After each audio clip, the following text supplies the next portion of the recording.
Okay, this week we talked about the modern age, which is from 1945 to 2000. We'll begin with education, and under that we have freedom schools.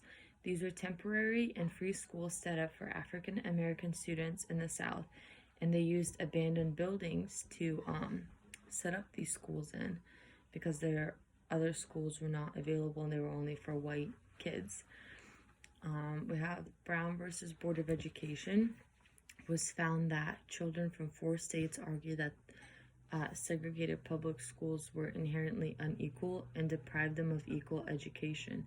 So this was a ongoing battle, and eventually it was something that passed for education equality for Black students to have the same education rights as white children became possible because of Brown versus Board of Education. So the students were able to go to same schools, so white and Black kids were able to be in the same classrooms. Next, we have desegregation in education in Boston. What was it? It was a segregated school system that was shut down. The violence was towards school buses that were carrying Black children. They were stoned because they were unhappy about the desegregation laws. So they were violent. White kids and white people were very violent towards Black people at the time still. And they were throwing stones at these buses filled with kids, Black kids that were being transported to the school. And school boycotts. So parents of white kids kept their children out of school to boycott the desegregation because they were unhappy that their kids had to go to school with Black kids.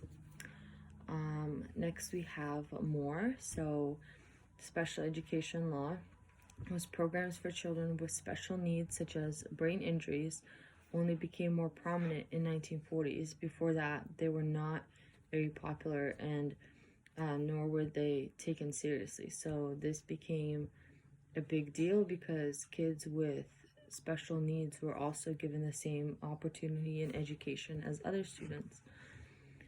Title IX was when Nixon equalized education in the United States, and it was important because all the previous segregation. So Nixon was outlawing segregation, and he made all education equal for all kinds of students. And computers, this was very important because in the mid 1900s, computers became a big contributor to education in schools, and today still computers are a very important part of education in our everyday lives, and they're very useful to students in the classrooms till this very day. So that wraps up the modern age from 1945 to 2000. Thank you.